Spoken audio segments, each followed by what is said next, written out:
Olá, meus irmãos, tudo bem com vocês? Que a paz do nosso Deus esteja em cada coração. Amém. Mais uma lição da Escola Sabatina e hoje o número 11, Unidade na Oração. Que Deus seja louvado. Se você está entrando no nosso canal pela primeira vez, você possa se inscrever, os irmãos possam dar um like para receber as novas notificações de novos vídeos, você possa compartilhar esse vídeo com outros irmãos, para que possamos crescer em número, em experiência, em graça e espiritualidade para a honra e glória do nosso Deus. Amém, irmãos? Louvado seja Deus. Então, irmãos, eu convido os irmãos, aqueles que puderem, a orar ao nosso Deus junto conosco.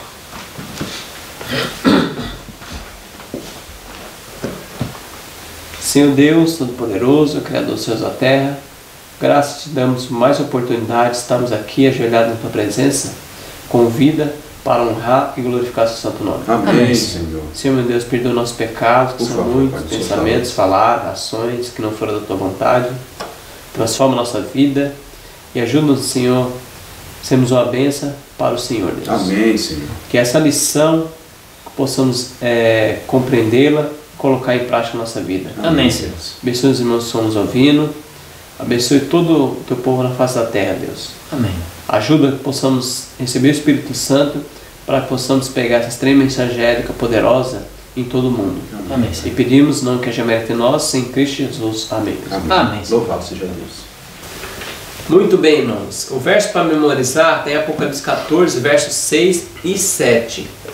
Viu outro anjo voando pelo meio do céu, tendo o evangelho eterno para pregar aos que se assentam sobre a terra, e a cada nação, tribo, língua e povo, dizendo, em grande voz, temei a Deus e dai glória, pois é chegada a hora do seu juízo, e adorar aquele que fez o céu e a terra e o mar, e as fontes das águas. Então vamos comentar nossa introdução da unidade da oração, com essa mensagem angélica poderosa.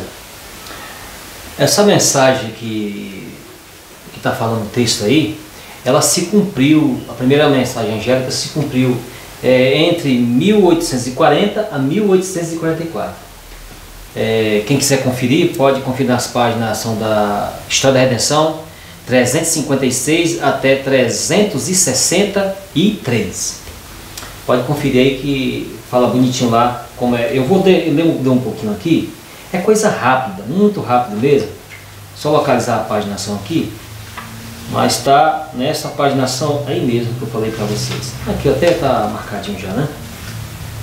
A profecia da primeira mensagem angélica apresentada em Apocalipse 14 teve seu cumprimento no movimento do Adventismo em 1840 a 1844, tanto na Europa como na América do Norte. Homens de fé e oração, eles foram chamados, assim, estimulado pelo Espírito Santo a transmitir a mensagem ao mundo em diversas partes do mundo simultaneamente, sem se conhecerem e transmitindo a mesma mensagem. Então, interessante, irmão, que aqui, né, fala assim, temei a Deus e dá-lhe glória, pois é chegada a hora do seu juízo. E interessante, irmãos, que aqui no título fala a unidade, né, unidade na adoração. Então, gente, essa é a parte mais forte, porque o próprio Jesus deixou bem claro, né, que as pessoas se apegavam muito ao templo, o templo do Senhor, o templo do Senhor, o templo do Senhor, toda aquela coisa que os judeus, eles tinham nessa mente, toda, quase uma coisa mística entre eles, e Jesus deixou bem claro, ó, vai chegar um tempo, né, e Jesus deixou bem claro, né, isso daí, né, porque foi até naquela conversa com a mulher junto ao poço, né, que ela ficava preocupada, né, você sendo judeu, quer conversar comigo, eu sei que em Jerusalém que nós temos que adorar. Jesus deixou bem claro, né? Falou, ó, vai chegar um tempo que todos os verdadeiros adoradores de Deus vão ter que adorar a Deus o quê? Em espírito e em verdade. Não é o templo do Senhor, o templo do Senhor. E nós sabemos que isso também, e isso aconteceu quando Jesus falou, principalmente na chamada A Era das Trevas. Se você lê o Grande Conflito, falando dos reformadores, você vê que muitos desses homens e mulheres, crianças, jovens, para poder adorar a Deus, tinha que se embrenhar no meio do mato, no meio de uma floresta lá, nas cavernas, para poder adorar a Deus. Ali é um templo, por acaso, mas era o local mais tranquilo, mais livre de toda a influência maligna que eles tinham para poder adorar a Deus. E pode ter certeza que Deus aceitou a sua adoração.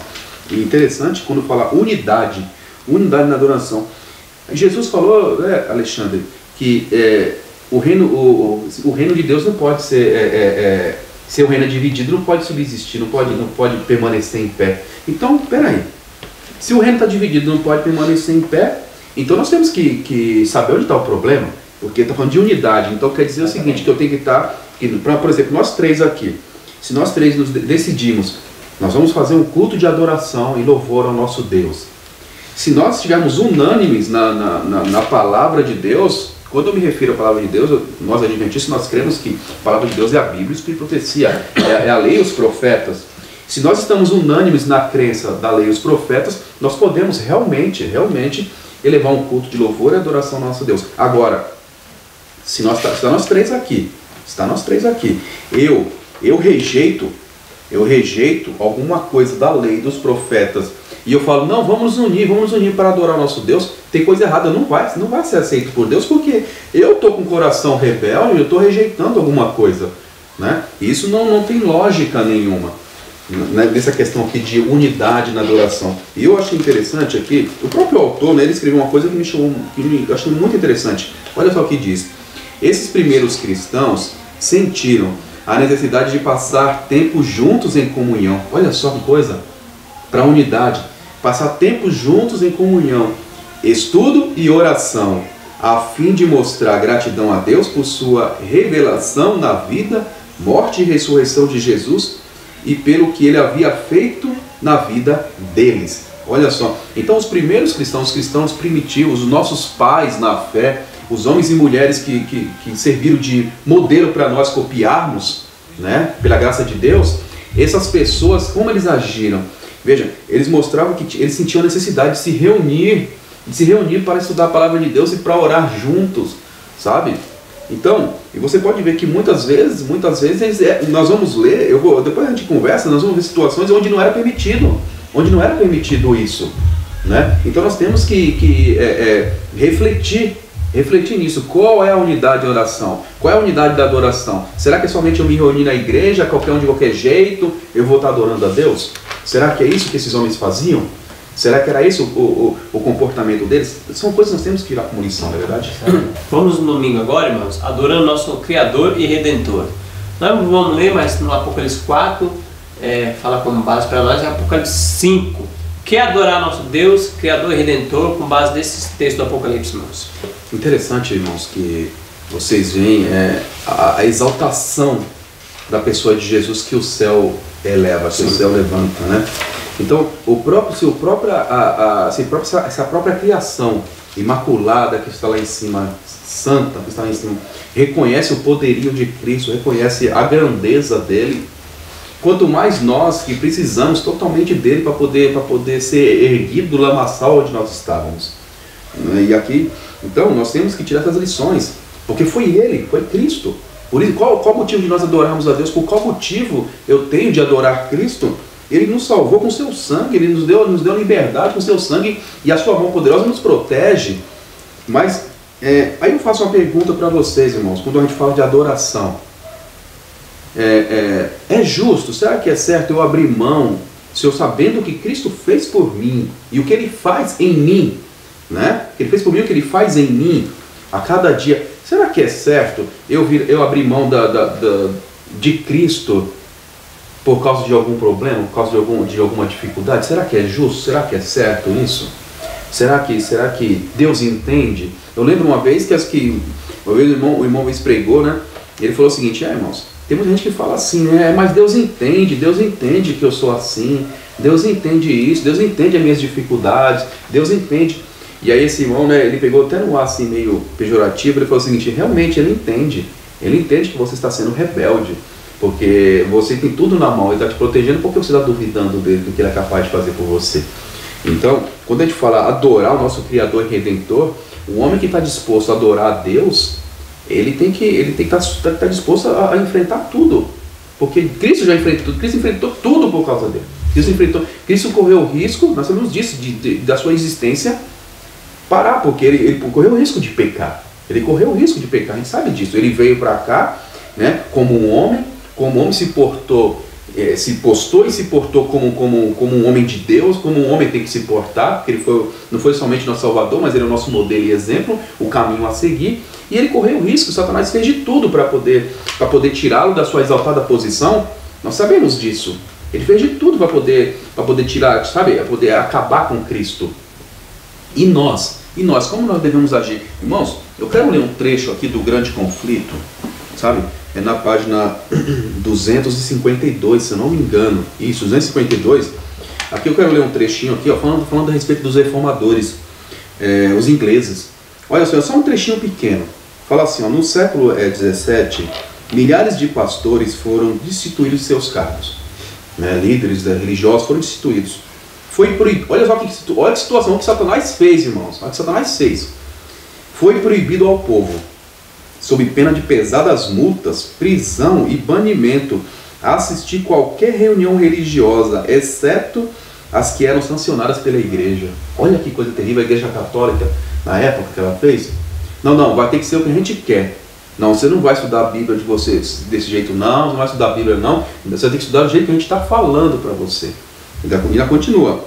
As almas fiéis que não podiam abster-se de se reunir para adorar a Deus, olha, eles não conseguiam, não, eu tenho que adorar a Deus. Ainda continua. Eram obrigadas a reunir-se nas ruas escuras, em sombrias águas furtadas e em certas estações nos bosques à meia-noite. Olha só que coisa terrível.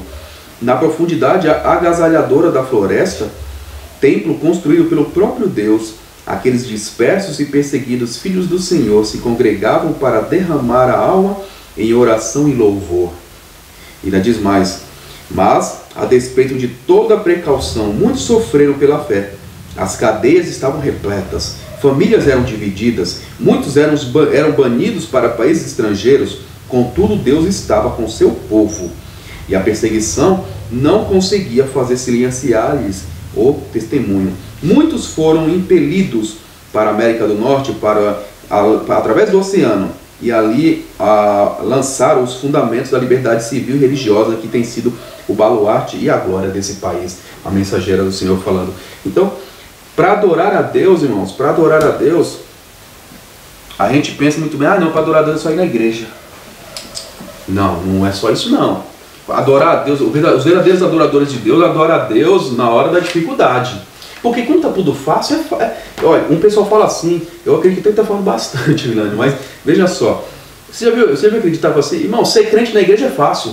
Viu acreditar? Ser crente na igreja é fácil. Eu quero ver quando ninguém está te vendo. Aí você sabe ser crente, se você é crente ou se você não é. Ser crente na igreja é fácil. Adorar a Deus na igreja com todo mundo, vamos cantar louvor para Jesus, aí é fácil. Agora adorar a Deus na hora de uma prova, aí que nós temos que ver se nós somos verdadeiros adoradores. São lições importantes para nós tirarmos, não é verdade? Exatamente, mas essa expressãozinha, ser crente na igreja é fácil, vai se tornar difícil. Porque Jesus falou, vos hão de expulsar das sinagogas. Então, vamos expulsar vocês, né? Então, mas eu voltando aqui, eu vou ficar mais com essa questão da adoração, o motivo da adoração. Por qual razão eu devo adorar a Deus? Na mensagem angélica aí, na primeira mensagem angélica diz assim, vocês ficam atentos, porque o que se aproxima? Vocês têm que temer a Deus, porque se aproxima o quê? Juízo. Então, a recomendação aí da primeira mensagem angélica chama você a sua atenção para a obediência a Deus, porque se aproxima um juízo. Deus só aceita as pessoas entrar no seu reino mediante fazendo a vontade dele. E para fazer a vontade dele, teria que fazer o quê? Obedecê-lo. E obedecê-lo. Então, na página 437 do Grande Conflito, fique bem atento aí, escute com atenção. A importância do sábado como memória da criação consiste em conservar sempre presente o verdadeiro motivo de se render culto a Deus, porque Ele é o Criador e nós as suas criaturas. O sábado, portanto, está no fundamento mesmo do culto divino, pois ensina que esta grande verdade da maneira mais impressionante, e nenhuma outra instituição faz isso. O verdadeiro fundamento para o culto divino, não meramente daquele que se realiza no sétimo dia, mas de todo o culto encontra-se na distinção entre o Criador e suas criaturas. Este fato capital jamais poderá tornar-se obsoleto e jamais deverá ser esquecido. Esquecido. Amém. Vocês veem como essa questão dessa mensagem, ela é tão assim, ela chama a nossa atenção. Temer a Deus, que naquela época, embora muitas pessoas temessem a Deus anteriormente, tinha a questão do esquecimento do mandamento centralizado, que apontava a Deus como Criador, o sábado. Sim. Então ali chamou o povo para se reformar, voltar à obediência total, porque estava se aproximando do juízo. Então devemos adorar a Deus porque Ele é nosso Criador e depois Ele é nosso Redentor. Exatamente. Criador e Redentor. Amém. Duas vezes. Deus nos comprou pela redenção. Ele é o nosso dono pela criação e pela redenção. Vou ler um texto do Conselho aos Pais, Professores e Estudantes, na página 402, aos mestres e alunos, é o capítulo. A suprema glória dos atributos de Cristo é sua santidade.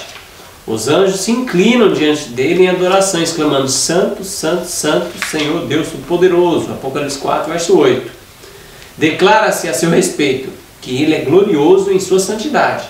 Considerai o caráter de Deus, contemplando a Cristo, buscando com fé e oração, podeis tornar-vos semelhante a Ele. Olha que interessante, irmão.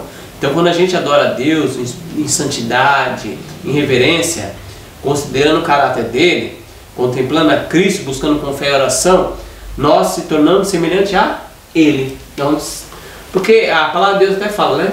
Que nós vamos ser transformados pela contemplação. Se a gente contempla só jogo de futebol, se a gente contempla só violência em televisão, coisas vão ser transformadas em quê? No que a gente está vendo. Sim.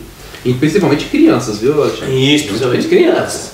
E o caráter da criança depois de formada, irmão, é terrível. Olha, terrível. Exatamente. Terrível. Então, cria a criança nos caminhos do Senhor quando é pequeno. Não a gente jogar para a escolinha e falar para as professoras: ó, se vira aí, dá um jeito.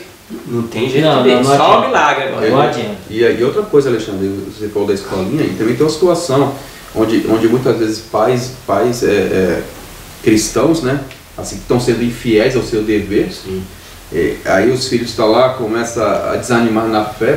Falo desanimar na fé porque provavelmente eles nunca souberam o que é fé realmente, porque eles nunca foram alimentados. Aí eles falam: ah, não, pai, mãe, eu não quero saber mais de igreja, não. Aí ele começa a ficar um pouquinho maiorzinho, né? Porque geralmente na fase da adolescência ele fica um pouco maiorzinho. Não, eu não quero saber mais de igreja, não. É chato pra mim.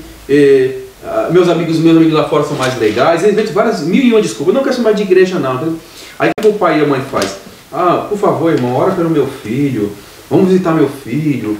Mas aí, tudo bem, a igreja até ora, a igreja até visita.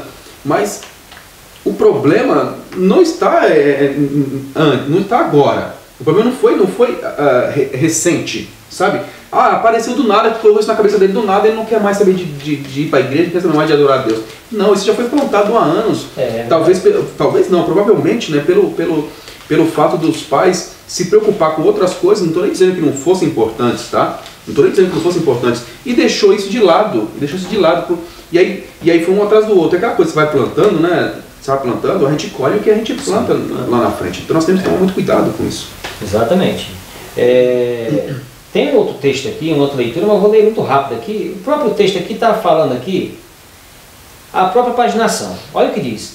Pelo primeiro anjo, os homens são chamados a temer a Deus e dar-lhe glória, e adorá-lo como Criador do céu e da terra. A fim de fazer isso, devem obedecer à sua lei. Diz o sábio: teme a Deus e guarde seus mandamentos, porque este é o dever de todo homem. Eclesiastes 12, verso 13. Sem a obediência a seus mandamentos, nenhum culto pode ser agradável a Deus. Este é o amor de Deus, que guardemos os seus mandamentos. O que se desvia os seus ouvidos de ouvir a lei, até a sua oração será abominável. 1 João 3, verso 3, 1 João 5, verso 3 e Provérbios 28, versículo 9. O dever de adorar a Deus se baseia no fato de que Ele é o Criador e que Ele a todos os outros seres devem a existência. E onde quer que se apresente na Bíblia seu direito à reverência e adoração acima dos deuses dos pagãos, enumeram-se as provas de seu poder criador. Todos os deuses dos povos são coisas vãs, mas o Senhor fez os céus. E aqui ele vai enumerar, depois vocês leem a página São novamente, é na página 436. Qual é o capítulo aí, Fernando? Aqui é a imutável lei de Deus, o capítulo. Então vocês continuam lendo que vai falar vários textos da Bíblia, sempre colocando Deus como Criador e nós como criatura, mostrando a razão por qual nós devemos adorar.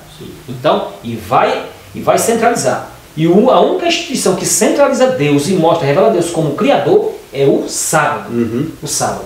Então, vamos esquecer esse negócio de ir em casamento de sábado. Nós somos adventistas, sétimo dia, nós não vamos a casamento de sábado. Nem aniversário, nem nada secular de sábado. Vamos acabar com isso, que isso aí não tem nada a ver com a adoração a Deus. Isso aí, não tem nada a ver. Então, nós precisamos passar por uma reforma da guarda do sábado. Vamos agora, segunda-feira, é a falsa adoração. Lê para nós, Ricardo, Mateus 4, verso 8 a 9. Mateus capítulo 4, verso 8 a 9. E virando, pode ler Apocalipse 4, 14, verso 9 a 11. Apocalipse 14, verso 9 a 11. Então, irmãos, eu vou ler agora o Evangelho de Mateus capítulo 4, do verso 8 até o verso 9. A versão da Bíblia que eu estou usando é a King James, tá? A King James Fiel, de 1611. Diz assim, no capítulo 4, a partir do verso 8. Novamente, o diabo o leva, nesse caso Jesus, né, a um monte altíssimo, e lhe mostra todos os reinos do mundo e a sua glória. E lhe diz, todas estas coisas te darei, se prostrado me adorares. Olha só a ousadia, né? Apocalipse 14, verso 9 a 11. E seguiu-se o terceiro anjo, dizendo em grande voz: se alguém adorar a besta e a sua imagem, e receber o sinal na sua testa ou na sua mão, também este beberá do vinho da ira de Deus, que se deitou não misturado no cálice da sua ira, e será atormentado com fogo e enxofre diante dos santos anjos e diante do Cordeiro. E a fumaça do seu tormento sobe para todo sempre, e não tem repouso nem de dia nem de noite. Os que adoram a besta e a sua imagem, e aquele que recebeu o sinal do seu nome. Então tem Daniel também capítulo 3, eu não lembro, os irmãos conhecem a história, né? Como a gente pode sair fora dessas falsas adoração com esses exemplos aí, irmão? É aquela história. Para você sair do falso, você tem que seguir o verdadeiro. Para você sair do falso, você tem que conhecer o verdadeiro. Uma nota falsa, ela só se revela falsa quando aparece quem? O verdadeiro. A verdadeira nota. Sim. Uma cédula de dinheiro, né? As pessoas fazem comparação entre uma e outra, né? Mas para não cair nisso, né, tem que estar baseado na palavra de Deus, tem que ler. Aonde... Você vê quando Jesus, Satanás, o Ricardo falou, Satanás tentou Jesus? Ele citou a Escritura. Então ele citou a Escritura, e a gente vê nas outras tentações anteriores, a gente pode ver o jogo de Satanás com as Escrituras. Pega no texto, fala do contexto, para depois pegar um pretexto. Mas tudo bem.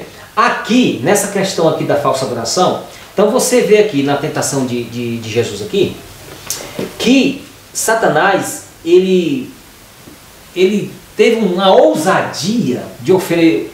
Ele levou Cristo de uma maneira panorâmica, virtual, assim, mostrou o mundo, a beleza do mundo, todos os seus reinos. E eu não vou ler, você pode ir no capítulo 12, no capítulo 13, do desejado de todas as nações, você pode acompanhar esse capítulo todinho que vai explicar toda essa questão. Lá Satanás mostra o reino do mundo, aquela beleza encantadora, tudo de maneira perfeita, mas só escondendo todo o mal que esses reinos teriam. Como ele fez com Eva.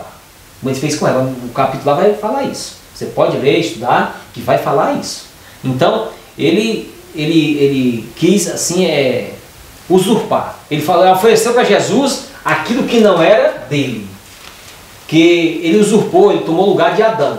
E Adão também não era o dono.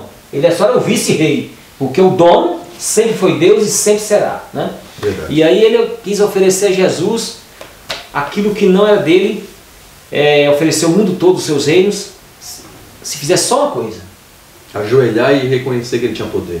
Exatamente. E Jesus agora, com toda a autoridade, retira-te, Satanás, vai embora, retira-te. Então a gente vê sempre na Bíblia a centralidade da adoração, né? Adorar a Deus é ou adorar o inimigo. Se não adora a Deus, adora o inimigo. Daniel 13 a gente vê, né? Que adorar aquela estátua de ouro, Nabucodonosor. E no Apocalipse que você leu, quem não adorar a besta e a sua imagem, já sabe também. Já sabe, né? Então vai ter uma adoração também à imagem da besta nos últimos dias. E irmãos, nós temos que estar bem atentos, porque muitos de nós estamos se preparando para receber o sinal da besta. Exatamente. E tem até aquele jogo de palavras, porque lá em Daniel a gente pode até pensar ali que tinha levita e sacerdote. Com certeza alguns ali diziam assim no pensamento: eu não adoro só a Deus, não adoro nada disso. Mas eu vou ajoelhar aqui para mim não morrer, porque senão como vou pregar o evangelho? Eu não vou morrer. Deus sabe Deus sabe o meu coração. Irmão, essa palavra sempre está na boca dos cristãos. Evandro, eu fiz isso, mas Deus sabe o meu coração. Isso não funciona. Isso vai se revelar um engano, uma tragédia espiritual. Vamos dar um exemplo. Jesus poderia fazer muito bem. Eu me ajoelhar aqui, mas na minha mente aqui eu estou adorando a Deus. Poderia muito fazer isso. Mas na realidade ali, ele fazendo isso, ele estaria pondo todo o universo em perigo. Vendo? Todo mundo. Esse simples gesto já era o suficiente para aniquilar todo o sacrifício, aniquilar tudo. É igual Daniel, lá na Cova dos Leões também, ele podia fechar a janela para orar. Não é hora secreta? Mas ele orou com a janela aberta. Exatamente. Porque já era o costume. Até hoje. Olha só, mas o caso do Daniel, Alexandre, você tem muita atenção, porque, veja, todo mundo sempre viu. Ele nunca escondeu de ninguém, mesmo antes de criar essa lei. Todo mundo sabia que aquele homem, todo dia, tinha 3 horas do dia que aquele homem ia orar. Ele ficava lá no seu momento de oração, mirado para Jerusalém. Exatamente. Todo mundo sabia. O rei sabia, os homens lá que eram os sábios junto com ele, ali naquele espécie de um congresso ali de sábios, sabiam. Todo o povo sabia. Olha lá, talvez tenha passado, tá aquele homem lá, ele orando pro Deus dele ali. Ele disse que está orando pro Deus, que ora pro Deus dele. Como é que é o Deus? Eu não sei, entendeu? Um fala que não sei, outro sabe, né? O Deus de Jerusalém. Então, todo mundo sabia. Então, se todo mundo sabia, por que eu vou esconder, rapaz? Por que ele ia esconder? Se todo mundo sabia, nunca teve problema, vamos ser bem claros, nunca teve problema algum. Aí depois que inventaram coisa, imagina só como também ia ficar a pessoa dele, a imagem desse homem. Não, olha só foi dar uma pressãozinha, ele já voltou atrás. Não confia no Deus dele. Não confia, eu acho que o Deus dele é um Deus fraquinho. Não, porque as pessoas poderiam entrar com zombaria também. Exatamente. Assim, é claro que é uma situação hipotética que eu estou falando aqui, mas poderiam realmente usar de zombaria, de escarnecimento, né, falando a respeito do Deus dele que é fraquinho, ou então falando que você não tinha fé coisa nenhuma. Exatamente. Né? Mas não, ele permaneceu firme. E eu vejo, irmãos, que nós temos que tirar Daniel como lições para nós, sabe? Porque a vida de Daniel é uma lição muito importante, muito importante. E tem outro detalhe também, que você pode ler o capítulo todo lá sobre essa questão aí da tentação de Jesus, e esses outros textos, que eu vou dar uma paginação aqui. Mas eu quero que você frise bem um texto aqui, um versículo aqui. Mateus 4, versículo 4. Ele, porém, anterior à primeira tentação, né? Ele, porém, respondendo, diz, está escrito, nem só de pão viverá o homem, mas de toda palavra que sai da boca de Deus. Então, Jesus estava jejuando, fazia 40 dias. A gente pode, se a gente volta lá atrás, a gente pode ver Jesus lá, num lugar isolado, e Satanás esperando a oportunidade. Lá, os textos que eu dei lá do desejado, vai falar isso, né? Vai falar muitas coisas dessas questões que eu estou falando aqui. Então, olhando para Cristo, esperando o momento certo, o momento oportuno para se lançar o desafio. Ele pensou, ou eu venço ele, ou eu serei vencido. Era assim, a mente dele funcionava assim.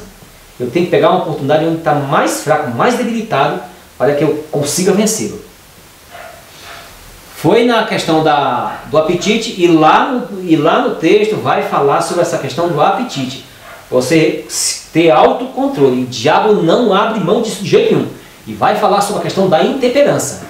Da intemperança, né? O autocontrole. Isso aí é uma questão que o diabo não abre mão, e o cristão, por sua vez, não pode abrir mão também de enfrentá-lo nessa situação. Né? Porque senão é aquela coisa. O diabo pensou em relação a Cristo. Ou eu venço ele, ou eu serei vencido. É o matar ou morrer com o pessoal. Exatamente. E conosco em relação ao diabo, tem que ser a mesma coisa. ou eu venço ele, ou eu serei vencido. É assim mesmo, é dessa maneira. Então, irmãos, nós precisamos tomar um cuidado. Então, o que é mais importante aqui? Aqui nesse texto aqui diz assim: se for preciso você morrer, seja lá de qualquer maneira que for, que seja, é melhor morrer do que atender a voz do quem? Do tentador, do diabo. Jesus, ele cita lá, ele está citando aqui o Velho Testamento, lá em Deuteronômio 8, versículo 3. Ele está dizendo, relembrando a Escritura, aquilo que ele mesmo inspirou o profeta lá a escrever. E agora ele está pondo em prática aquilo que ele inspirou o profeta lá. Sim. Porque lá ele vai citar que lá no deserto, Israel foi sustentado com um maná. E aquele maná era um tipo de Cristo. E agora o próprio Cristo põe em prática, resistindo à tentação e esperando que Deus venha em socorro. Porque depois que ele expulsou o diabo, quem foi que veio seguir? Os anjos. Os anjos de Deus veio cuidar dele. Vocês entendem? Então o que é importante? O mais importante é obedecer a Deus. O mais importante é isso. É obedecer à vontade da palavra de Deus. É mais importante do que tudo nessa terra. Tudo versus tudo, até a nossa própria vida. Amém. Tem um texto na própria lição, bem importante, ó. As importantes são as lições a ser aprendidas da experiência dos jovens hebreus na plenitude dura. Os tempos de aprovação que estão diante do povo de Deus reclamam a fé que não vacile. Seus filhos devem tornar manifesto que ele é o único objeto de culto e que nenhuma consideração, nem mesmo o risco da própria vida, pode induzi-los a fazer a mínima concessão ao culto falso. Para o coração leal, as leis de homens pecaminosos e finitos se tornam insignificantes ao lado da palavra do eterno Deus. A verdade será obedecida, embora o resultado seja prisão, exílio ou morte. Profetas e Reis, página 512, 513. Olha que texto lindo, irmãos. E seja que interessante, né, Alexandre? Que ali, esses jovens rapazes, ali estavam decididos. Eles estavam decididos a não abrir mão de nada. Não abrir mão dos princípios que eles creram desde garotos. E porque você sabe, né, irmãos? Tem coisas que a gente gosta tanto daquilo ali a ponto de virar as costas para Deus que ele se torna meu ídolo também. A gente pensa que somente é o diabo, né? Somente Satanás em si, a pessoa dele aparecendo. Não, ele joga outras coisas também, porque se você está fazendo, se você está dando importância para aquela coisa mais do que a Deus, automaticamente, de tabela, você está apoiando, você está concordando com ele, né? Eu lembro que tem aquele ditado, né? Aquele que está em cima do muro está com o diabo também. Não adianta falar assim, não, eu não sou nem de Deus, eu não sou nem do diabo. Eu estou em cima do muro, não tomei decisão. Não, aquele que está indeciso, aquele que nem Joel fala, multidões no vale da decisão, o dia do Senhor está próximo no vale da decisão. Então, aquele que está em cima ali, ó, no vale da decisão, ali em cima do muro, também o diabo está ganhando ele. O diabo está ganhando ele porque Deus espera do homem é decisão, é tomar atitude.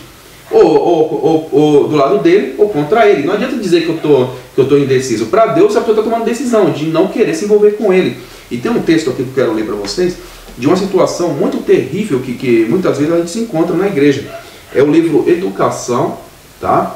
Educação, página 246. Olha só, irmãos, talvez isso não é uma realidade do mundo cristão hoje, de um modo geral. Olha só. Aqui está na página 246, 247, né? O capítulo é o capítulo 28, que fala assim, né? A relação do vestuário com a educação. Olha só o que diz. A moda é uma senhora que governa com mão de ferro. Olha só. Em muitíssimos lares, a atenção, a força e tempo dos pais e filhos são absorvidos em satisfazer suas exigências. Os ricos têm desejo de suplantar uns aos outros e sujeitar-se às modas que estão sempre em mudança. Os de classe média e os mais pobres esforçam-se por aproximar-se da norma estabelecida pelos que se supõem acima de si.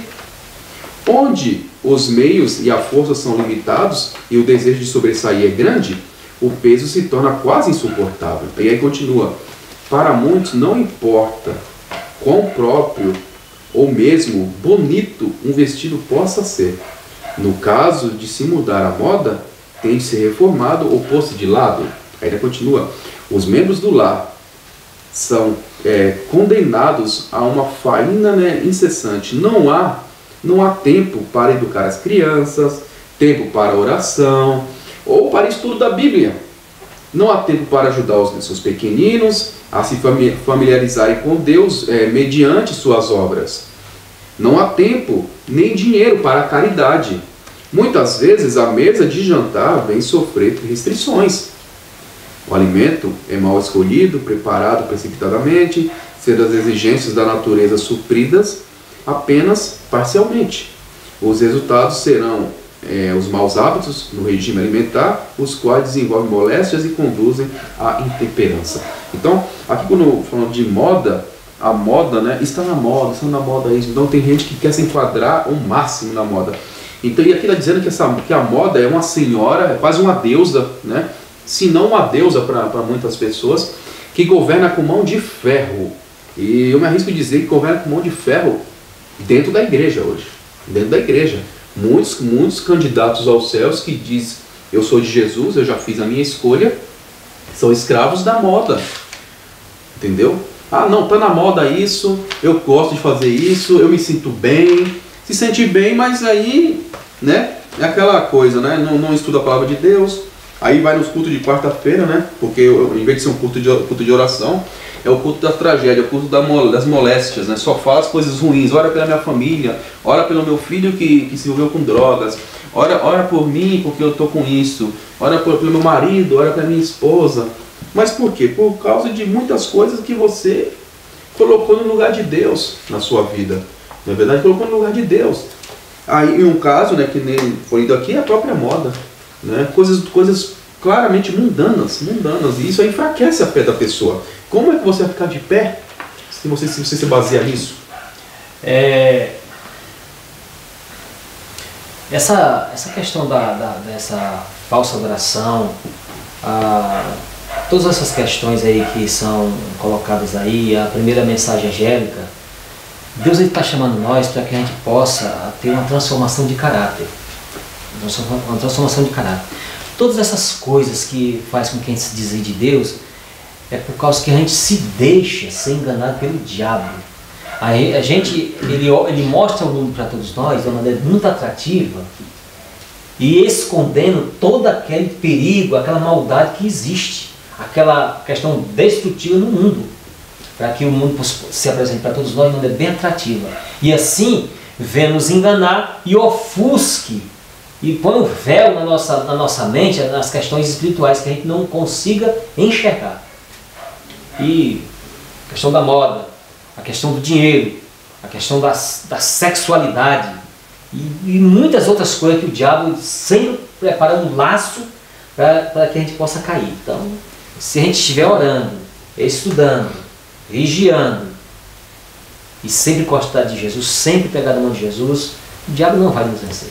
O próprio texto lá que eu falei para vocês sobre a tentação de Cristo, o desejado, fala que Jesus falando assim: o diabo vem aí e nada tem em mim, ó. Nada tem em mim. E assim pode ser com quem também? Conosco. Lá o texto diz isso. Se nós seguirmos o exemplo. Se tiver agarradinho, com assim. Aqui no rodapé, irmãos, tem uma pergunta, ó. De que maneira podemos ser tentados a adorar outro poder em lugar do único ser digno da nossa adoração? Como a falsa adoração pode ser uma ameaça mais sutil do que parece? O que podemos ser tentados a adorar? E é interessante, irmão, que a adoração pode ser sutil. Tem um texto aqui na página 138 do Eventos Finais, fala assim, ó. O capítulo é Engano Satânico dos Últimos Dias. Olha como a falsa adoração é sutil. E às vezes não percebemos. Isso aconteceu em Daniel 3 também, ó, por 3 vezes lá. As coisas que descrevesse como tendo lugar indiano, o Senhor revelou que haveria ter lugar imediatamente antes da terminação da porta da graça. Está falando para nós, para a igreja. Demonstrar tudo quanto é estranho. Haverá gritos com tambores, música, dança.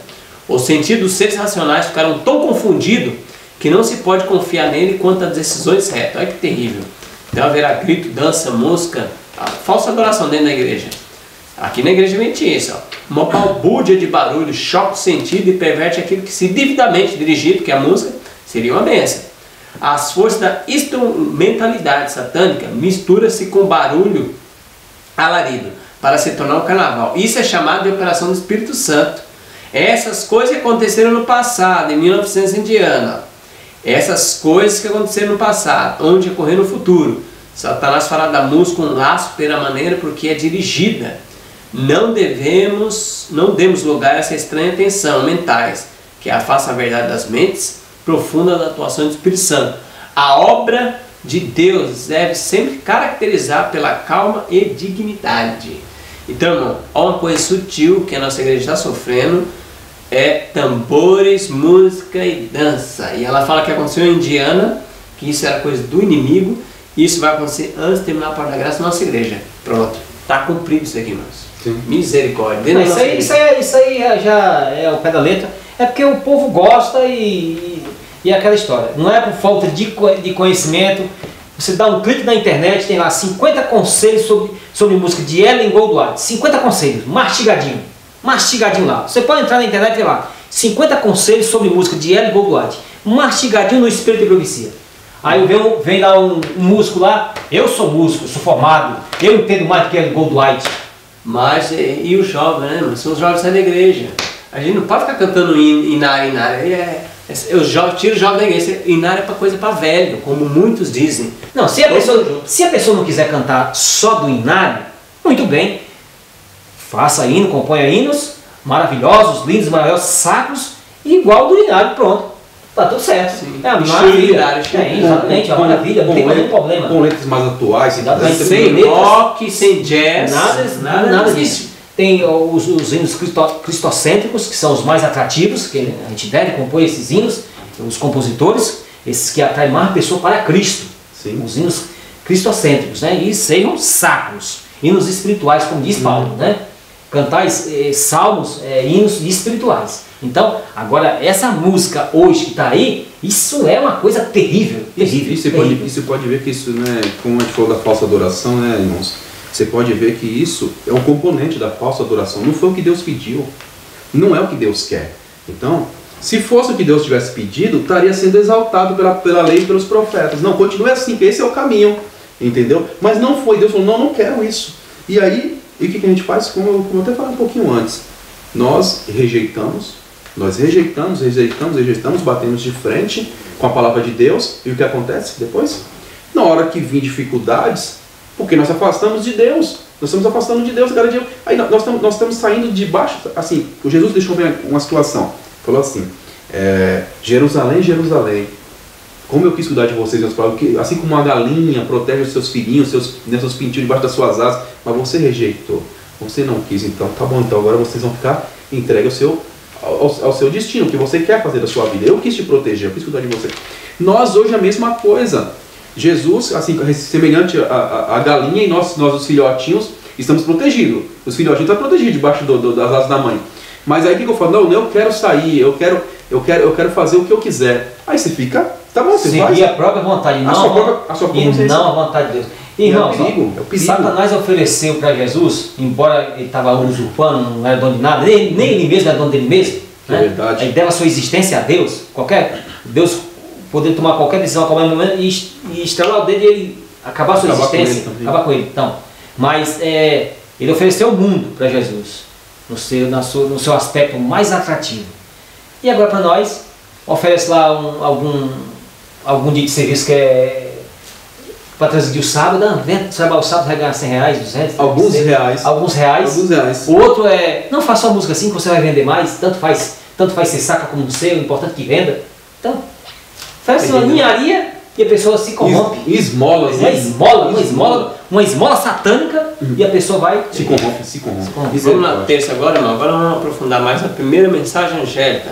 Apocalipse 14, verso 6. Essa aí nós já lemos, tem meia deles da glória, porque é a hora de chegar o seu juízo. Então vamos comentar essa primeira mensagem angélica mais aprofundada aí. Interessante, irmãos, que aqui fala assim, né, que tem o evangelho eterno para proclamar, para pregar. O evangelho eterno. Primeira coisa que me chamou a atenção, o evangelho eterno. Mas o que é o evangelho, irmãos? O que é o evangelho, segundo a palavra de Deus? Nós ouvimos muito os irmãos falando, não, é boas novas, é as novas da salvação. Sim, ninguém está falando que não é. Mas olha só o que diz Paulo. Olha só o que diz o mensageiro de Deus, Paulo, Na primeira carta, né, na carta de Paulo a Romanos, né, só tem uma carta, Paulo a Romanos, capítulo 1, verso 16, olha o que ele fala que é o Evangelho. Porque não me envergonho do Evangelho de Cristo, pois é o poder de Deus. O Evangelho é o poder de Deus. Para o quê? Para a salvação de todo aquele que crê. Então o Evangelho é o poder de Deus para a salvação de todo aquele que crê. Está em Romanos capítulo 1, verso 16. E ele fala primeiro do judeu e também do grego. Então, a primeira coisa que nós temos que compreender é o que é o Evangelho. O que é o Evangelho? O que o Evangelho faz na minha vida? Né? Então é o seguinte, é o poder de Deus. É o poder de Deus me salvar. Mas me salvar do que, irmãos? Me salvar do quê? Do que eu preciso ser salvo? Qual é o problema desse mundo? Qual é o problema desse mundo para que eu tenha que ser salvo? Você falou essa questão do Evangelho, é muito importante, essa questão do Evangelho eterno. Você falou que lá a palavrinha fala assim, para que todas as pessoas que creiam sejam salvos.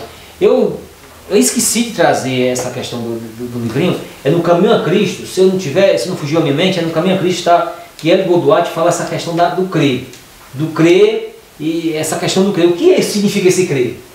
Aí ela fala que a verdadeira crença, a verdadeira fé, ela se materializa nas ações, ou melhor dizendo, ela se manifesta em plena obediência a todos os mandamentos de Deus. Sim. Crer é isso. Isso é crer. Em salvação, o cara até falou do poder de Deus, que é o Evangelho do poder de Deus para a salvação. Mateus 1:21 fala aqui, ó. Ele dará à luz o seu filho.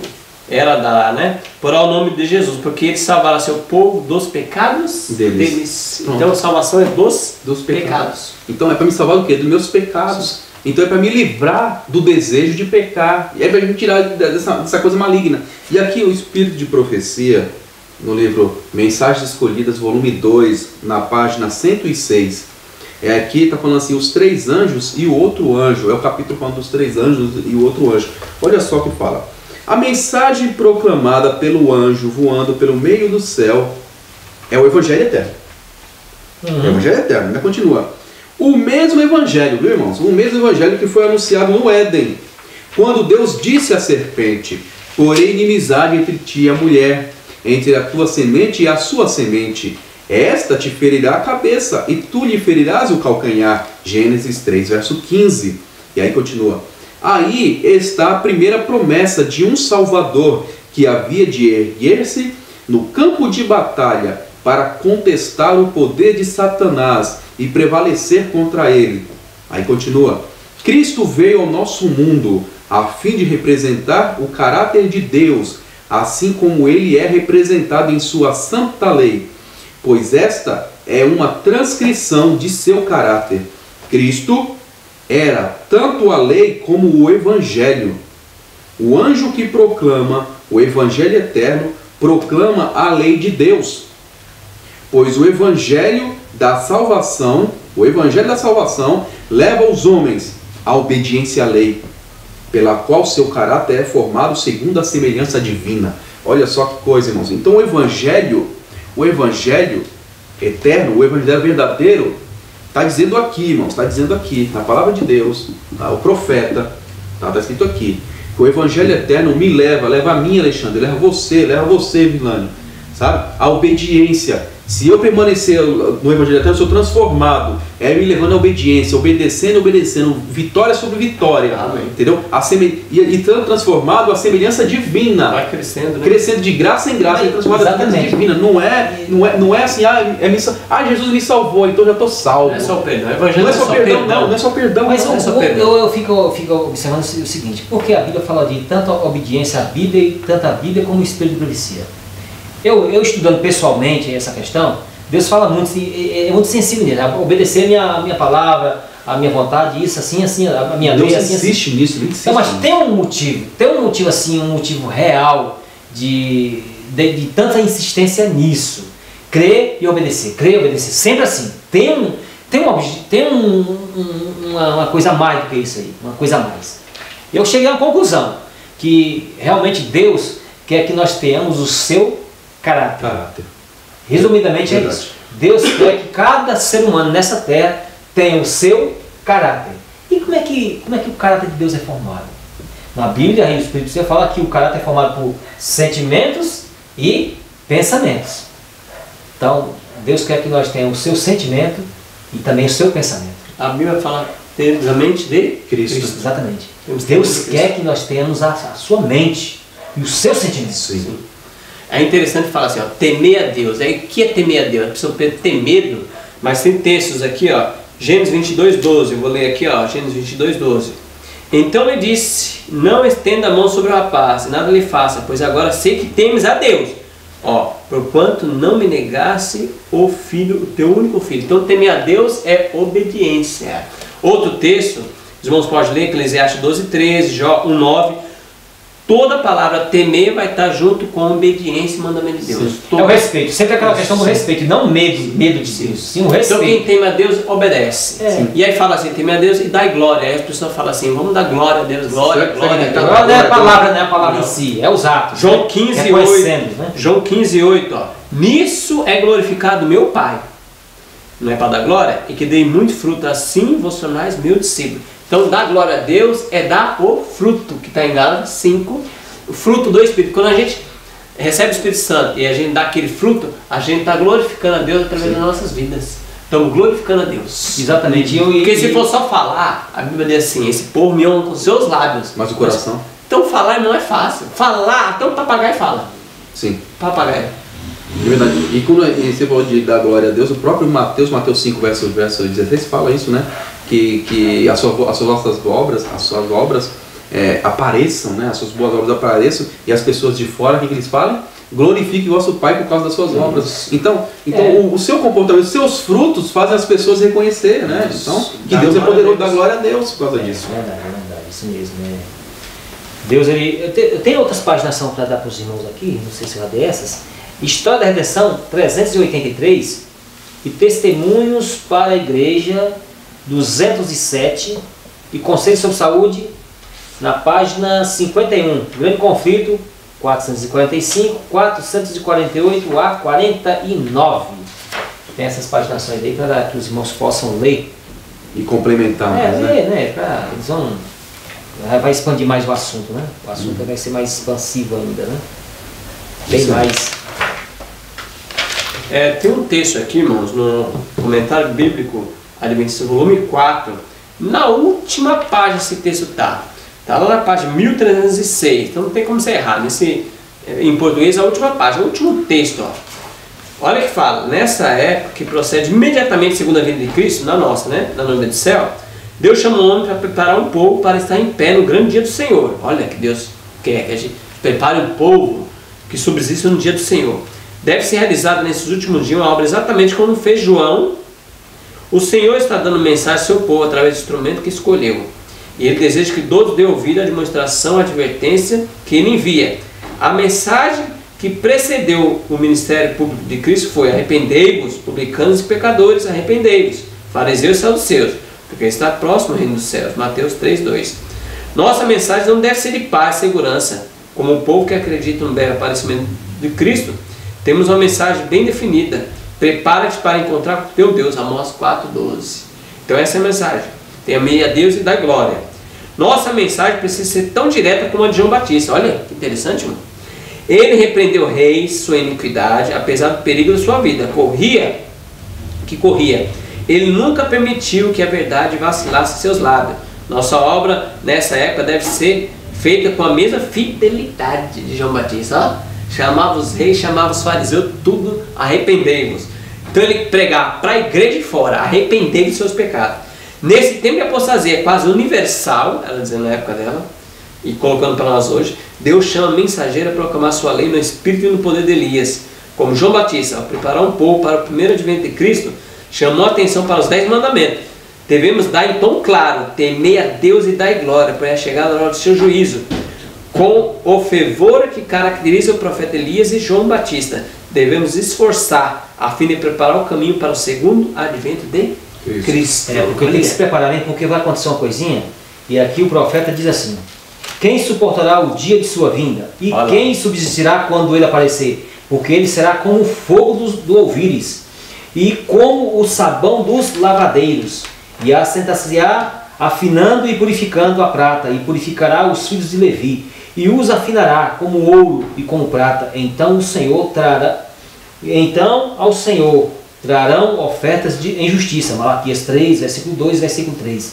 Os que estiverem vivendo sobre a terra, quando a intercessão de Cristo cessar no santuário celestial, deverão, sem mediador, estar em pé na presença do Deus Santo. Suas vestes devem estar imaculadas, o caráter liberto de pecado, pelo sangue da aspersão. Mediante a graça de Deus e seu próprio esforço diligente, devem eles ser vencedores na batalha contra o mal. Enquanto o juiz de investigação prosseguir no céu, enquanto os pecados dos crentes arrependidos estão sendo removidos do santuário, deve haver uma obra especial de purificação ou de afastamento de pecado entre o povo de Deus na terra. Esta obra é mais claramente apresentada nas mensagens do capítulo 14 de Apocalipse. Olha, então preparar um povo que subsiste no dia do Senhor, porque o juízo investigativo está acontecendo. E logo a porta da graça se fecha, E já aí, acabou. irmão, quem é santo pode continuar a santidade, quem é ímpio, acabou. Não tem mais jeito. Não tem mais salvação, não tem existe mais quem possa ser salvo de nada, não tem mais. A porta da graça fechou e já era. Fechou a porta da Então oportunidade. Deus está pagando os pecados lá no céu. Qual que é a obra que tem que ser na terra? É simultâneo. Quando Jesus está fazendo um trabalho de investigação lá e apagando os pecados lá, o Espírito Santo está apagando o pecado aqui. Isso. Jesus intercede lá e o Espírito Santo intercede aqui. Lá o trabalho lá é simultâneo. Simultâneo, grande. Em quem crê. Sim, Já crer vem e obedecer. Porque o crer não é somente, eu creio em Jesus, Jesus é lindo, é maravilhoso, então eu creio. Não é esse o crer, tá? Não esse é esse o crer. crer. Satanás crê assim. Esse até Satanás crê assim. É, então tem a crença muitos... dele, aquela crença é a crença só Deus. de assentimento na mente, intelectual. Aquela Sabe que sentimento, Deus né? existe. Isso, exatamente. Crê e até estremece. É porque Mas não obedece. É porque, irmãos, nós sabemos que nas igrejas, em todas as igrejas da cristandade em geral, não importa a denominação. Não importa a denominação. Tem muitos ali, muitos. Eu não vou me arriscar a dizer a quantidade, porque seria hipocrisia, seria arrogância da minha Não tem, parte. não tem essa autoridade. Não tem essa autoridade, não pode me dar autoridade. Mas tem muitos que o crer deles é o crer de, não, Jesus já fez, então eu estou garantido. Jesus já fez, então já está garantido. Não é bem assim, então eu posso fazer o que eu quiser, que Jesus vai me salvar de qualquer jeito. Não é assim. Não vai acontecer isso. Não é assim. A obra do Espírito Santo na minha vida, que nós chamamos de santificação, que é cada dia, ele só faz se eu permitir. Ele só faz se eu permitir. E aí entra, né, a união do humano com o divino. Exatamente. Tá? Entra a nossa parte. Irmão, mas onde está escrito isso? Lembra Apocalipse, capítulo 3, verso 20? Ele fala assim, Jesus falando o seguinte: eis que estou à porta eis que estou à porta e bato. Se alguém abrir, eu entrarei. E geralmente quando Jesus entra, acha um monte de sujeira lá dentro. Ele tem que limpar aquela casa, tem que deixar aquela casa, tornar aquela casa habitável, né? Com a fragrância, com o cheiro suave para poder adorar a Deus, né? Então nós temos que ter isso em mente, que nós estamos aqui, que a nossa vida tem que ser templo de Deus. Tem que ser um local onde Deus pode entrar, se sentir à vontade, se sentir assim, estou em casa, estou em casa. Quarta-feira, agora é o estudo da Bíblia e comunhão. Baseado em Atos 2,42, 2 Reis 22, verso 8 a 13, Atos 17, verso 10 a 11, 2 Timóteo, capítulo 3, verso 14 a 17. O que esse texto fala de estudo da Bíblia, irmão, e comunhão? O que fala aí para nós? Aqui nesse primeiro texto aqui é falar de Elias, Eliseu, né? Elias, ele como foi um profeta de Deus e muito poderoso, mas Eliseu recebeu o dobro, né? Eliseu pediu, né? Ali Eliseu tinha uma comunhão especial com Elias, né? E Profeta. Os profetas, né? Então, se você verificar a história de Elias e de Eliseu, você vai ver que Eliseu ele fez um trabalho extraordinário, né? E Elias, ele representa uma classe de pessoas, né? Ele foi para o céu, vai né? estar vivo na volta de Jesus. Exatamente, ele representa essa classe. E aí a comunhão dos apóstolos, e perseverar na doutrina dos apóstolos, a comunhão do partido do pão e nas orações. Comunhão. E essa doutrina dos apóstolos, que doutrina é essa? A doutrina verdadeira. Essa é interessante, viu? Nada de falsificação não, a doutrina ali era pura, A tudo doutrina certinho. de Platão e Aristóteles não, cai fora isso aí. Interessante. Então, Olha só que coisa, irmão. Olha só que coisa. Aqui o próprio autor da lição ele coloca um trechinho bem interessante, que fala que desde os primórdios da igreja, a adoração tem sido caracterizada pela centralidade no estudo da palavra. Ou seja, a preocupação em estudar a Bíblia, né? Estudar os escritos. Ainda continua a palavra de Deus, né? Que nos foi dada pelos apóstolos e os profetas. Então a igreja sempre se preocupou em estudar. Sim. Em estudar. Então, qualquer igreja que fala assim, não, você não precisa estudar não, viu irmão? Não precisa estudar não, meu irmão. Ou persegue os outros que estudam. Tem coisa errada, é Tem o diabo coisa que tomando conta. Exatamente. Então assim, ele tem... Tem cheiro de enxofre. Tem cheiro de enxofre mesmo, que nem o irmão fala. Então, Vilani, se alguém chega em você e fala, não irmão, você não precisa estudar não, você não tem que estudar mais não, para com esse negócio de estudar, você tem que fazer somente o que eu estou falando aqui, você está exagerando, tem coisa errada. Porque Deus fala que é para a gente continuar estudando. Deus fala que é para a gente continuar estudando. Até o fim, preparado, a gente tem que estar pronto para a guerra constantemente. Então a gente não está, eu não me recordo, eu não acho, né, que nós já estamos no céu. Porque no céu que o povo vai falar, estou salvo, estou eternamente salvo, agora não tem mais problema nenhum. E mesmo assim nós sabemos pela revelação da palavra de Deus, do Espírito Profecia, que fala que os filhos de Deus, lá os santos, eles vão continuar estudando lá, vão continuar aprendendo lá. Exatamente. Então eles nunca vão cansar de aprender, nunca vão cansar de querer estudar, de conhecimento da palavra de Deus. Se lá, naquele lar eterno, aquele lar maravilhoso, né, esse lar que vai restaurar a humanidade, esse lar novamente, as pessoas vão continuar estudando mais e mais e vão adquirindo conhecimento, porque aqui não. Isso aí é uma tática do diabo. O que acontece? Para você conhecer certas verdades, e conhecer o engano, você precisa de estudar a palavra de Deus. Sim. Agora, tem algumas pessoas que estão interessadas em manter o engano. Verdade. Isso é no mundo espiritual, isso é na questão espiritual e na questão secularizada. Isso. Na questão secularizada.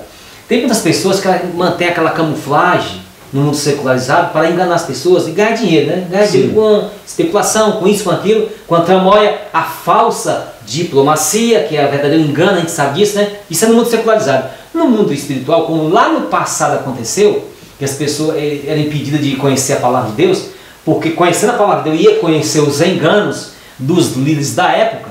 Hoje tem uns pastores que ficam com as ideias totalmente contrárias àquilo que Deus manda.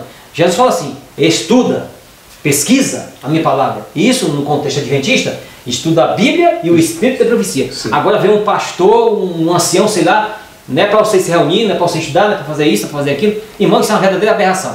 Se você que é pastor da igreja, ancião, seja lá, ou qualquer autoridade, impede os irmãos estudarem, você está impedindo que os irmãos sejam iluminados pela palavra de Deus. Já, no livro Mente e Personalidade, diz que nós não somos mais iluminados por causa do nosso preconceito. Preconceito. Sim. Você cheio de preconceito? Por que foi que os dirigentes lá na época de Jesus não foram iluminados? Por causa do preconceito contra Cristo e seus Que é apóstolos. fácil dominar, é verdade. Tanto secular como você falou, com as coisas espiritual, é fácil você dominar gente Os que ignorantes. não estuda, na ignorância. Quem não estuda no mundo secular é enganado por político, por homens entendidos, é enganado. Na igreja é a mesma coisa. Então você não estimulando as pessoas a estudarem, É manter o engano. você mantém o engano. Manter o engano. Porque se as pessoas estudarem, elas vão dizer, opa, aquilo que você está falando era errado, eu li, está errado. Então você mantém o engano. Exatamente, é isso. Isso. E olha só o que diz aqui. Isso aqui é o caminho a Cristo, mas é uma versão um pouco mais antiga, né? Aqui é caminho para Cristo ainda, esse daqui. Mas agora é caminho a Cristo. Apesar que tem as versões agora um pouquinho mais. Nível pequeno, mas o conteúdo poderoso. Poderoso. Aqui está na página, nesse daqui, irmãos, é a página 89. Que é o capítulo. O capítulo é O Deus que eu conheço. Olha só, diz assim, não devemos, olha como começa o trecho aqui. Vou ler um pouquinho antes. A Bíblia não foi escrita para os doutos unicamente. Não foi escrita somente para os homens que têm muito conhecimento, têm seus títulos, não. Ao contrário, destina-se ao povo comum. As grandes verdades indispensáveis para a salvação, nelas se acham reveladas com a clareza da luz meridiana. Ninguém errará, nem perderá o caminho, a não ser que a não ser os que seguirem seu próprio juízo em vez da vontade de Deus claramente revelada. Olha, ninguém vai se perder, olha o que está dizendo, ninguém vai se perder o caminho, ninguém vai perder o caminho do que é certo, do que é errado, a menos que coloque sua vontade acima da vontade de Deus. E é o que acontece com muitos, né? Continua. Não devemos aceitar o testemunho de nenhum homem quanto ao que ensinam as Escrituras, mas sim estudar por nós mesmos a palavra de Deus.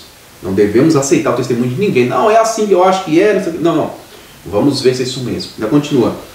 Se permitirmos que outros pensem por nós, nossas próprias energias e habilidades adquiridas se atrofiarão. Olha só. Então vai atrofiar se Jesus pensar por nós. Sim. Não se atrofiar. Porque a gente já fica preguiçoso, né? Amém. As nobres faculdades do Espírito podem, pela falta de exercício sobre temas dignos de sua concentração, ficar tão debilitadas que percam a capacidade de apanhar a profunda significação da palavra de Deus.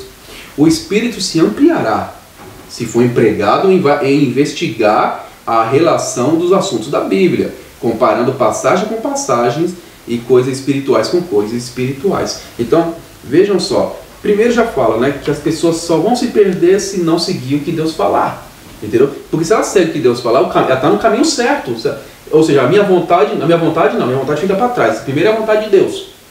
Então não tem como errar. E depois ela continua: não devemos aceitar testemunho de ninguém, nenhum homem, por mais que ele seja inteligente, por mais que ele seja carismático, simpático, eu posso ouvi-lo respeitosamente, porque é o mínimo que tem que tratar as pessoas. E aí falou, né? Mas aceitar é outra história. E aí também falou que as pessoas estão atrofiando a mente, porque não estão estudando. Irmão, eu vou dizer isso com os irmãos todos. Você está assistindo, se você estiver o olho aberto, vocês vão saber. A maioria de nós adventistas estamos com a mente atrofiada. Como que eu sei disso? Nós não conseguimos ler uma página dessa por dia. O diretor da Escola Sabatina vai lá na frente e fala: irmão, por favor, vamos ler a lição diariamente. É uma página por dia, nós não estamos conseguindo. Irmão, você acha que nós vamos ler um livro desse aí? Desejado todas as lições? Você acha que nós vamos ler Bíblia? Você acha que a gente vai ler um livro desse aqui? Quase 1000 páginas? Quando a gente vê a mente atrofiada, quando a gente vê isso, dá até dor de cabeça. Dá até desânimo na hora. Nossa, tudo isso? Ai, que sofrimento. Então nós estamos, a maioria, adventistas, estamos atrofiados. E se a gente não deixa a mente expandir, irmão, e tirar essa atrofiação da mente, nós vamos receber o selo da besta. Infelizmente. É o que está profetizado. Aqui não tem como a gente fugir, não. Ou você segue um lado, ou segue o outro. Aqui não tem meio tempo. Então o que vai acontecer? Desde lá do comecinho a gente consegue perceber o pessoal, o povo, as classes se dividindo. Uma classe para um lado que aceita a vontade divina e outra que não.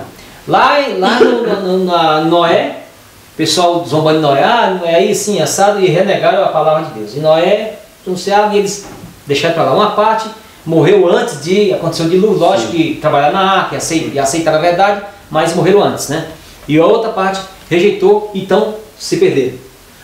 Tempo de Cristo, e veio novamente aqueles Anás e Caifás, iludiu toda a nação a rejeitar Cristo, e uma boa parte deles rejeitaram, e o grande conflito fala que eles vão se levantar, aquela ressurreição especial de Apocalipse capítulo 1, versículo 7, vão contemplar Cristo, e só para morrer de novo, e vão ficar aquela cena de horror, porque eles sabem que condenaram o Filho de Deus, e agora vê o Filho de Deus na sua glória, com todo o poder e glória, e agora eles vão receber a justa recompensa. Vão morrer, depois de 1000 anos, vão receber a sentença executiva. Vocês só permitem só complementar, eles condenaram o Filho de Deus e levaram muitos à condenação também. Exatamente. Porque não foi somente um homem que eles mataram, eles mataram, assim, esse homem que eles mataram ressuscitou. E eles mataram uma nação inteira, também com as costas deles. Eles bateram uma lei lá, que lei satânica. Quem dizer que Cristo era o Messias era expulso da sinagoga. Exatamente. Tinha uma lei lá, fizeram uma comissão, não era a lei da Associação Geral da época. Eles fizeram uma comissão assim no canto, e disseram: quem aceitar Jesus como Messias vai ser disciplinado. Destruído. E como a gente sabe isso? Aquele rapaz que era cego de nascença, ele foi curado e chamaram os pais. Pera lá, os pais falaram, o texto até dizendo assim, ó, eles com medo de ser expulsos da sinagoga, ele fala assim, ó: o menino já é de maior, manda ele falar. Olha que coisa, os pais sabiam que o menino nasceu cego, irmão. Se você fala que Jesus não nasceu, você vai ser expulso. Isso, expulso da sinagoga. E João 16, verso 2, Diz assim: expulsar-vos-ão das sinagogas. Vem mesmo a hora em que qualquer que vos matar cuidará fazer um serviço a Deus. Olha lá. Achando que eu fazendo serviço para Deus. Então isso é profético. Paulo era um deles, nós, né? Paulo era um deles antes, né? Isso é profético. Exatamente. Então, só aqui, ó, pra gente, ó, na mente, ó, no rodapé da lição. Sua crença está firmemente fundamentada na Bíblia? Você crê? Assim como os 3 jovens hebreus, você está firme o suficiente para permanecer fiel diante da morte? Então, irmão, a gente pode pensar, será que aquilo que a gente crê está fundamentado na palavra de Deus? Que a gente pode ir até para a morte e a gente não voltar atrás, porque será que é isso mesmo? Porque hoje, irmão, a gente volta para trás, igual vocês falam, por causa do emprego, por causa de uma mulher, por causa de uma criança, por causa que o Ricardo me cumprimentou, a gente já sai fora do caminho de Cristo. Imagina um camarada com arma, você vai morrer na fogueira. Você não vai comprar nem vender. Se você não receber o sinal, você não vai comprar nem vender, a sua casa vai ser tomada, todos os seus negócios, você não vai poder fazer nada, você não vai ter nenhum apoio humano aqui nessa terra. Se a gente ficar com esse adventista que a gente está hoje, não estamos falando de nós tudo aqui, viu, mano? É tudo no pacote. Todo mundo. Se a gente ficar nesse laodiceano, irmão, nós vamos aceitar o selo da besta, não tem como. Se eu tenho medo de uma baratinha, quando vier um elefante, como que eu vou enfrentar o elefante? O grande conflito fala que vai arrepender para o lado mais fácil. Então, nós temos o máximo possível que Deus está chamando. Venha comungar comigo, venha se fortalecer comigo. Pega o meu braço, que eu sou o Todo-Poderoso. Por isso tem que ter comunhão da palavra de Deus e comunhão com os outros. Tem que ter comunhão. O estudar, o orar, o estudar e sempre no coração. E pregar. No coração. Assim, você estudar e assimilar a palavra de Deus no coração. O que acontece? Não como treino intelectual. Então, a gente faz esse comentário aqui.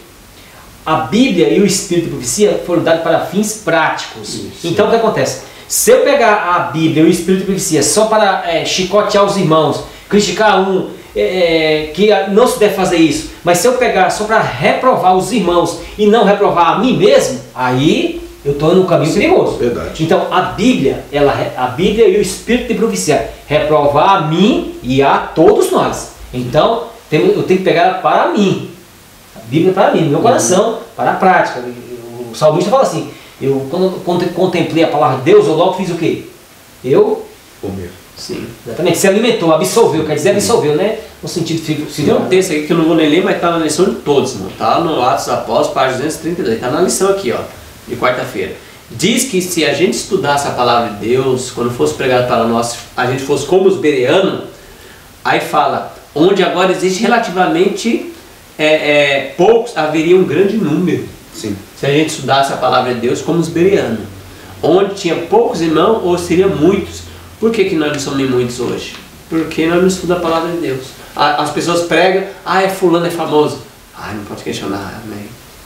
Paulo era um homem famoso na época. O que os bereanos fez? Não, vamos ver, Paulo, se isso aí que você está falando está escrito mesmo. Não, e outra, olha que coisa. Paulo elogia. Paulo não fez o ciúme. É esse ponto. Paulo exigiu que eles conferissem mesmo. Tá certo, é isso. Eu quero que você seja igual a ele. Falava para todo mundo. Esses homens eram melhores. Tem uns homens hoje, no líder, não precisa citar nome, eles dizem assim, quando eu questiono ele, você precisa confiar em mim, meu. Você não confia em mim, na minha palavra? Olha que loucura, irmão. E Paulo, um homem espiritual, sem ser. A pessoa se Deusando. Porque é um pastor da igreja, é um doutor, é não sei o quê. Você tem que ir em mim, confiar em mim. O que eu disser, você tem que confiar em mim. Não. Você é um idólatra. Não pode fazer. O servo dele faz igual a Paulo, fica feliz. Não. Vocês são os melhores que Tessalônica. Exatamente. É a multiplicação do conhecimento. Agora eu cheguei perto dos irmãos bom, que confere o que eu falo. Esse é o mesmo. Aqui vale a pena. Aqui vale a pena trabalhar para Deus. Vamos agora quinta-feira, irmão, partir do pão e as orações. Ricardo, lê Atos 1:4. Evelano, lê Atos 4:23. Não, Evelano, por favor. É Atos 12:12, você. Atos 12:12? Isso. Atos 1:14, né, Alexandre? Atos capítulo 1, verso 14, diz assim: todos estes continuavam unanimemente em oração e súplicas com as mulheres e Maria, mãe de Jesus, e com seus irmãos. Atos 12:12. E considerando ele nisto, foi à casa de Maria, mãe de João, que tinha por sobrenome Marcos, onde muitos estavam reunidos e oravam. Estavam reunidos e oravam. Então como que era a vida, irmão, dos cristãos da época primitiva aí? Como que era a vida deles? Você viu que interessante? Eles se reuniam, né? Eles se reuniam para oração, para estudo da palavra e oração. Nas casas. Nas casas para oração. E se reuniam para orar. E era se juntar com os irmãos, vamos nos unir. Porque é o seguinte, irmãos, se eu somente falar assim, eu sei que o Evilânio também é cristão, é também cristão que nem eu, queria a mesma coisa que eu.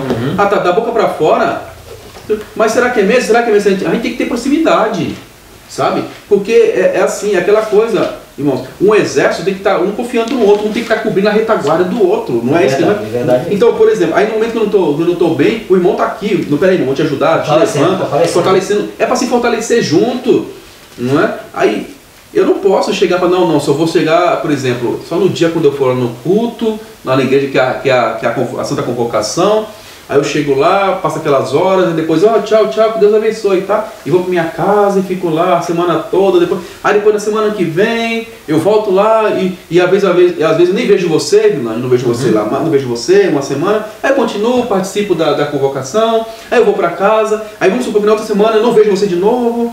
E aí eu nem ligo, né? Nem sei se você está passando bem, se você está passando mal, se você está com a espiritualidade baixa, se Satanás está te torturando e você não está conseguindo ver. Mas, se eu sou um tipo de pessoa que sempre nós estamos juntos, ou estamos orando junto, aqui fala até do partir do pão, né? Está sempre envolvido junto na questão da palavra de Deus, até em momentos agradáveis também ali juntos, você vai saber se o irmão está bem, se o irmão está mal.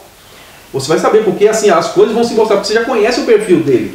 Então, é o momento de você querer ajudar aquela pessoa, né? É assim que os filhos de Deus têm que agir, sabe? Se aproximar dos irmãos. E até as palavras, né? Até as palavras você vai conversando naquele momento de descontração, até no momento que o pessoal fala que é descontração, você fala da palavra de Deus, fala da importância, né? Na verdade, sim, porque são irmãos espirituais, não é falar de futebol, de novela, de filme, não vai falar de bem espírito vai falar da palavra de Deus. Porque Jesus falou, aquilo que está na mente, a boca fala. Exatamente. Então você vai falar de coisa. Tem uns assuntos gerais. O assunto primordial é o espiritual. Nós temos nossos assuntos secularizados. Sim, mas que esses assuntos secularizados, eles têm um padrão de vida legalizado, né? Uma coisa faz sair fora, coisas absurdas que não tem nada a ver, né? Mas tudo bem.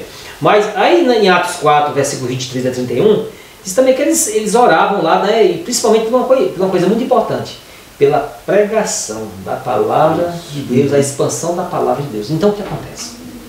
Nós podemos aqui, pelos esses textos, nós podemos ver que eles tinham comunhão porque eles amavam a Jesus e se amavam, obviamente, então o desejo do coração sempre está juntos, porque certo. Amavam o mesmo Deus, certo. O mesmo Salvador. Então, a ideia deles era propagar o reino de Deus, aquilo que Deus revelou para eles, né? Na pessoa de Jesus. E eles tinham essas reuniões constantes nos lares, porque a igreja no princípio foi fundada no lar, né? Verdade. E agora voltará novamente para os lares. Para os lares novamente. E nas costas deles tinha fogo de perseguição dos romanos e os fariseus saduceus em cima. Era a igreja da época, né? Então se pegasse eles na casa em comunhão orando, era todo mundo na casa ia morrer. Exatamente. Então que terrível, que terrível. E hoje a gente tem medo de se reunir nas casas, tem medo de ir na casa do irmão. Alexandre, você não vai na casa do Evilano. Se eu ver você na casa do Evilano, você vai ser disciplinado. Que? Irmão, você acha que a gente vai, quando surgir a imagem da besta, a gente vai dizer não é mais. Não, não aceitar. Você tem um medo até de um homem que, irmão, é um homem que o máximo que ele pode fazer, o máximo, ele manipular tudo, é tirar meu nome da igreja. É o máximo. Ele não pode nem me matar hoje. Ele não pode fazer isso. Tem uns que se atrevem ainda, né? Mas nem que a gente vai começar a polícia pegar, não tem lei. Exatamente. Mas mesmo que a gente chegue a morrer devido a essa situação, é aquela história. Eu mesmo quero morrer. Eu não quero morrer, eu falo com toda sinceridade. Mas isso está além das minhas possibilidades. Então a qualquer momento eu posso morrer. Eu não quero, mas se meu querer também não. Mas hoje não tem. Lá em Roma tinha uma lei. Todos cristãos. É a pena de morte. É morte. Então, mas mesmo sem a pena de morte, a gente sabe pelas histórias, pela história, a gente sabe que muitas pessoas se aventuraram nesse campo, né? Sim, sem mesmo contrariando a lei, fez isso os fanáticos, né? Eles se aventuraram. Então o que acontece? Pelos textos, eles tinham comunhão nas casas. E agora, hoje, o que nós devemos fazer? Nós devemos voltar a esse estilo? o que a Bíblia e o Espírito de Deus recomendam nesse aspecto ali. Recomendam que nós temos comunhão uns com os outros. E nos lares, é a força da comunhão é no lar. Eu vou ler um texto aqui que vai bater com o que você está falando. A irmã White viu, Deus enviou para ela a visão, como ia ser nos últimos dias. Para 126, testemunho para a igreja, volume 9. Olha, 100 e quanto? 126. Apelo aos membros da igreja. Olha, e o subtítulo é um movimento de reforma. Em visão da noite passaram perante mim representações de um grande movimento de reforma entre o povo de Deus. Muitos estavam louvando a Deus. Os enfermos eram curados e outros milagres eram realizados. Viu-se um espírito de intercessão, tal como se manifestou antes do grande dia de Pentecoste. Viu centenas e milhares visitando família e abrindo perante elas a palavra de Deus. Os corações eram convencidos pelo poder do Espírito Santo e manifestava-se um espírito de genuína conversão. Portas se abriam por toda parte para a proclamação da verdade. O mundo parecia iluminado pela influência celestial. Grande bênção era recebida pelo fiel e humilde povo de Deus. Ouvia-se voz, ações de graça e louvor. E parecia haver uma reforma como que testemunhamos em 1844. Então batia, até tem um texto num grande conflito, fala que em 2 e 2 iam e os lares seriam abertos. Chuva cerúlea desceu. O que causou isso? A chuva cerúlea. Então os lares seriam abertos. Ó, coisa linda, irmãos. Então quem está contra esse estilo agora de cristianismo, irmãos, tem alguns líderes que recomendam, não vá se reunir lá não, em tal lugar. Irmãos, isso aí, aquela voz da serpente, é a da serpente. Quando você encontra qualquer líder, seja lá quem for, seja pastor de igreja, que diz, não se reúna não, vai estudar, pode ser quem quer que seja. Essa é a voz, irmão, é a voz do diabo, pode ter certeza disso, é a voz do diabo. Qualquer pessoa que desvie você de ter conhecimento de Deus, e que isso venha servir para a sua vida prática, irmãos, isso é um servo enviado pelo diabo. É pelo diabo mesmo. Pode ter certeza absoluta, sem errar uma vírgula. E coagir as pessoas de não pode isso, não vou fazer isso, ameaçar. Quem faz isso é um crime. Primeiro, é um crime na Constituição Federal. É impedindo a pessoa do ir e vir. Já é um crime. Lógico que é. Contra Deus, mente, caráter, personalidade, falando que isso é ordem satânica. É o diabo mesmo, manipular a mente das pessoas. É a pessoa enviada O que o líder tem que fazer? Um líder de Deus. Irmão, eu gostaria que você não fosse para lá, mas você tem decisão, se quiser ir, não tem problema. Olha só. Então deve deixar as pessoas livres. Aonde há liberdade, o Espírito de Deus habita. E sem ameaça. Olha só, novamente eu vou ler esse texto que nós lemos no início. Vou ler novamente. O Grande Conflito, página 252. Os reformadores ingleses posteriores. Olha só, no século XVII, milhares de pastores foram destituídos de seus cargos. Foi proibido ao povo, sob pena de pesadas multas e prisão, e banimento, multa e prisão, assistir qualquer reunião religiosa, exceto as que eram sancionadas pela igreja, que era autorizada por eles. Olha que coisa, tá controlando a mente. Ainda continua. As almas fiéis que não podiam abster-se de se reunir para adorar a Deus eram obrigadas a reunir-se nas ruas escuras, em sombrias águas furtadas e em certas estações nos bosques à meia-noite. Na profundidade agasalhadora da floresta, templo construído pelo próprio Deus, aqueles dispersos e perseguidos filhos do Senhor se congregavam para derramar a alma em oração e louvor. Mas a despeito de toda precaução, muitos sofreram pela fé. Tá? A cadeia estavam repletas. As famílias eram divididas. Muitos eram banidos para países estrangeiros. Contudo, Deus estava com seu povo e a perseguição não conseguia fazer silenciar-lhes o testemunho. Não consegue. Muitos foram impelidos para a América do Norte através do oceano e ali lançaram os fundamentos da liberdade civil e religiosa, que tem sido o baluarte e glória desse país. Olha, mano, que coisa terrível. Coisa que a gente tem que se apegar, tem que ler esses livros, se apegar a esse testemunho. O grande conflito. Homens, multa, prisão, pessoas eram as famílias separadas, porque só queriam ter um culto. Eles falavam assim, não, você não pode ter culto na casa de vilã, você pode ter culto só se for na igreja. Culto lá não pode. Se vocês for para lá, vocês são banidos, perseguidos e família vai ser separada. Olha que coisa satânica.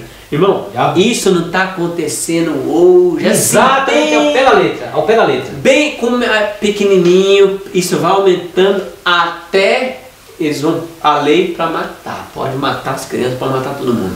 Que coisa isso mesmo, é isso mesmo. Essa é a verdade, né? Marca esse texto, irmão. Você tem que levar esse texto para os irmãos. Marca. Página 252. Volta no vídeo lá, pausa e vê o texto completo. Põe no seu Facebook, no WhatsApp, tudo. Vamos terminar aqui, irmão, com o texto de sexta-feira. Olha que texto lindo, ó. O que o Evelyn está lendo lá no comecinho. Tivesse sido sábio, universalmente guardado, os pensamentos e afeições dos seres humanos teriam sido dirigidos ao Criador, com objeto de reverência e culto, jamais tendo havido idolatria. Ateu incrédulo. A guarda do sábio é um sinal de lealdade para com o verdadeiro Deus. Segue-se que a mensagem que ordena os homens a adorar a Deus e guardar seus mandamentos apela especialmente para que possamos observar o quarto mandamento. Grande conflito, página 437 e 438. Você viu? Se guardasse o sábado, ateu, não tinha nenhum ateu na face da terra. Mas você sabe que se nós no decorrer da história, até os gregos, sabe? Até os gregos lá, os filósofos, todos eles não eram ateus. Aqueles homens não eram ateus. Eles acreditavam em outras divindades. Eles acreditavam de outros, mas assim, não existia ateus, não existia o ateísmo de um modo geral. Né? O ateísmo mesmo só começou a dar destaque na Revolução Francesa, na suposta era do iluminismo, o povo foi iluminado. Tudo devido à Inquisição, à perseguição da Igreja Católica, ao mau testemunho da Igreja Católica. Eles estão me falando assim, mas não pode ser. Como é que Deus apoia isso? Não existe Deus coisa nenhuma. E aí tem certo sentido, eles tinham razão de ser ateu, né, cara? Tinham. Porque se o Deus que apresentava para ele, ó, se você não fazer, você morre. O camarada, então não quero esse Deus, eu vou ser ateu. Então pronto. Em certo sentido, eles tinham, por causa do mote da igreja. Eles foram estimulados. Foram estimulados. Interessante que você pode ver aqui na Revolução Francesa, primeiramente, a Igreja Católica perturbou, influenciou de tal modo que eles mataram todos os cristãos que podiam matar, fora os que conseguiam fugir, né? Mas foi rio de sangue.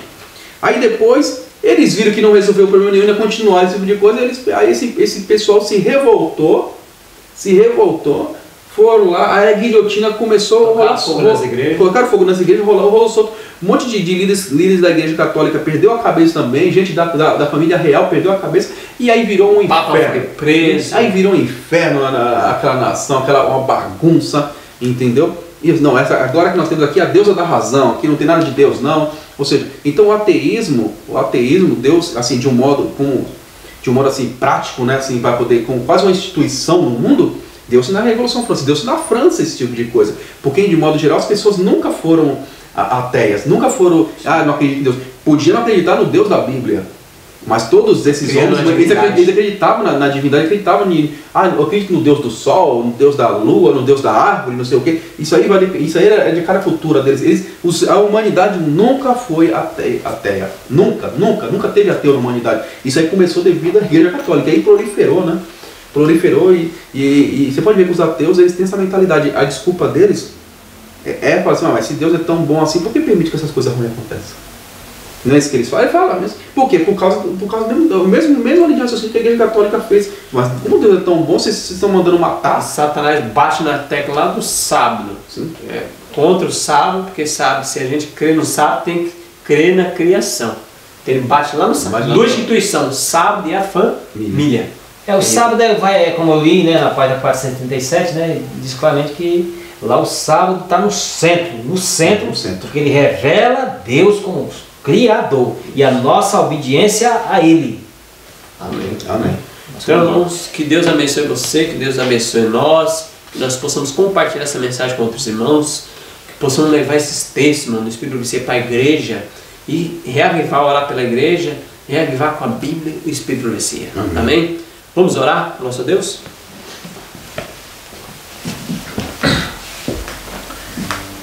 Nosso Deus, nosso Pai, mais uma vez, Pai, nós terminamos esse trabalho. Eu te peço que o Senhor abençoe grandemente, que seja agora alcançada muitas pessoas, Pai, através da Tua palavra, Senhor, tanto da Bíblia como do Espírito de profecia.